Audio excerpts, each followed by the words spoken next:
지난 7월 23일 예래동 주민 진경표 씨가 JDC, 즉 제주국제자유도시개발센터를 상대로 제기한 도로시설 등 철거 및 손해배상 청구 소송에서 법원이 원고 일부 승소 판결했습니다. 그리고 작년 10월에는 JDC가 개발한 제주 헬스케어타운 내 영리병원인 녹지병원에 대한 제주도의 허가 취소 처분이 정당하다는 판결도 나왔습니다. 이렇듯 진행하는 사업들이 소송이라는 최후의 과정을 통해 좌초되고 제주 도내에서 논란이 끊이지 않는 JDC의 실체와 예래 휴양용 주거단지 사업에 대해 오늘은 낱낱이 파헤쳐 보려고 합니다. 제주순정TV 2001년 제주국제자유도시 기본계획이 확정되자 2002년 국토부가 전액 출자한 JDC가 출범합니다. 즉 JDC는 국토부 산하 공기업인 것이죠. 그리고 바로 그해 JDC 지정 면세점을 열고 면세점 사업을 시작합니다. 2003년 제주국제자유도시 종합계획이 확정 고시되고 2004년 제주국제자유도시개발센터 시행계획이 승인되자 2005년 JDC는 제주로 이전합니다. 그리고 2006년 JDC의 설립 근거를 공고히 하는 제주특별자치도 설치 및 국제자유도시 조성을 위한 특별법이 제정되고 시행됩니다. 이 특별법에 따르면 JDC는 제주국제자유도시 개발 사업의 효율적 추진을 목적으로 설립되었습니다. JDC의 사업은 국제자유도시 개발을 위해 토지를 취득하고 개발 비축하는 한편 공급 및 임대 사업을 합니다. 또한 투자진흥지구와 관광단지, 산업단지, 영어교육도시를 조성하여 국제학교와 외국 의료기관을 유치하거나 설립을 지원합니다. 특별법 147조에 의해 개발 사업을 시행할 때에도 도지사의 시행 승인 없이 가능하며 개발에 필요한 자금은 면세점 운영이나 5개 광고 사업 등의 수익 사업을 통하여 충당합니다. 그야말로 JDC는 개발에 대한 권한과 자금까지 안정적으로 확보하고 있어서 개발 사업에 브레이크가 없다고 해도 과언이 아닙니다. 면세점 사업은 JDC의 개발 사업을 지탱하는 최대 캐시카우인데요. 사드로 중국 관광객이 급감했던 2017년도에 JDC 면세점은 5,469억 원의 매출을 기록하는가 하면 2019년에도 5,076억 원의 매출을 기록합니다. 같은 해 제주관광공사 운영 면세점의 매출이 334억 원인 것과 비교하면 4,742억 원이라는 엄청난 격차를 확인할 수 있습니다. 표에서 JDC의 전체 매출을 확인할 수 있는데요. 2019년 총 매출 6,144억 원 중 면세점 매출이 차지하는 비중은 80%를 넘어서고 있습니다. 제주를 방문한 관광객을 대상으로 JDC는 독점적인 권한으로 천문학적인 수익을 거둬들이고 있는데 이 돈들은 제주를 위해서 제대로 쓰이고 있을까요? JDC는 설립 초기 국제자유도시 완성을 위해 첨단 과학기술단지, 휴양형 주거단지, 신화역사공원, 헬스케어타운, 서귀포 미항, 영어교육도시, 쇼핑 아울렛 등 7대 선도 프로젝트를 계획했습니다.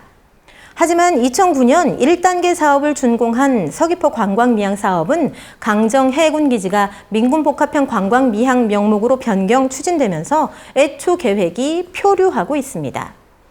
헬스케어타운의 녹지국제병원은 국내 최초 영리병원 논란을 낳으며 제주도가 허가를 취소했고 이에 대한 소송전에서 허가 취소가 정당하다는 판결이 나왔습니다.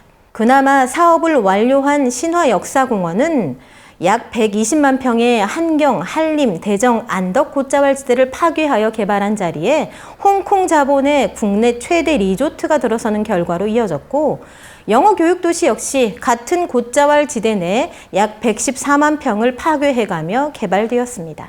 제주도가 곶자왈 보존관리 조례 등을 통해 곶자왈 보존 정책을 세우고 있지만 다른 한편에서는 국책기관이 대규모의 곶자왈을 파괴하는 아이러니가 진행된 것이지요. 게다가 JDC가 계획하는 영어교육도시 2단계 조성사업 예정부지 역시 곶자왈이면서 환경부 고시 생태자연도 1등급 지역입니다. 해발 370m의 한라산 중산간 자락에 개발된 첨단 과학기술단지 역시 환경 파괴 논란이 컸습니다. 게다가 산업단지 내 공공주택 택지는 헐값으로 민간에 매각되어 임직원용 공공주택이 아닌 한화건설이 시공한 고층 대규모 아파트 단지로 조성되어 높은 가격으로 분양되었습니다. 이는 경관 파괴 논란과 함께 제주의 공공자산인 토지 개발로 인한 수백억의 차익이 일부 민간업자에게만 돌아간 것에 대해 JDC를 향한 날선 비판도 이어졌습니다. 2016년 첨단 과학기술단지 2단지 개발 계획이 승인되자 토지주와 주민들로 구성된 제주 첨단 과학기술단지 2단지 개발반대협의회는 과연 이 개발은 누구를 위한 개발인가? 국토교통부의 특수법인이란 얼굴을 하고 JDC의 존립을 위한 수익 창출을 위한 부동산 사업일 뿐이라며 법으로 위장한 산업단지 개발 사업은 강제로 토지를 수용해 차익을 노리려는 땅 장사라고 강력히 비판한 바 있습니다. 과연 이 비판은 정당한 비판일까요? 2019년 1월 이현승 의원이 JDC로부터 제출받은 자료에 따르면 JDC는 사업 부지 10.4제곱킬로미터 약 315만 평을 매매하는 과정에서 15년간 총 1조 753억 원의 수익을 얻은 것으로 드러났습니다. 제주의 국유지 및 도유지를 무상 양여받거나 원주민으로부터 개발 이익을 배제한 가격으로 토지를 사들인 후 부지 조성 및 각종 기반시설 설치 사업을 통해 토지 가격을 부풀려 매각한 것입니다. 표에서 보시다시피 JDC는 영어교육도시, 신화역사공원, 헬스케어타운, 첨단 과학기술단지 조성 사업을 통해 싼 값으로 토지를 매입하거나 강제 수용 개발 후 다시 매각하는 방식을 통해 5배가 넘는 이익을 얻었습니다. JDC는 조성 원가를 고려하면 실제 매매 차익은 1,458억 원에 불과하다고 반박 자료를 발표했지만 조성 원가가 적정하게 산출되었는지에 대해서는 외부 검증된 바가 없습니다. JDC에게 토지 매입 시 개발 이익을 배제한 금액 보상, 강제 수용 같은 막강한 권한을 부여한 것은 공익사업을 하라고 한 것이지 위와 같은 개발 이익을 취하라고 한 것이 아닙니다. 2019년 국감에서 이현승 의원은 JDC 국제자유도시 조성사업의 본질은 제주도민의 터전을 헐값에 매수해 공익성 없는 민간 투자 사업에 팔아넘기고 막대한 차익을 호주머니에 넣는 것이라며 강하게 비판했습니다. JDC에 대한 도민들의 시선 역시 따갑기만 한데 도민들은 제주 다판다 센터, 제주 난개발 마피아라고 비판의 목소리를 높입니다. 오늘 방송을 지켜보신 여러분들은 어떤 생각이 드십니까? 제주 관광객 대상의 면세점 사업을 통해 벌어들인 천문학적 수입으로 합법을 가장한 땅 투기를 한 JDC가 과연 제주도에 필요한 존재일까요?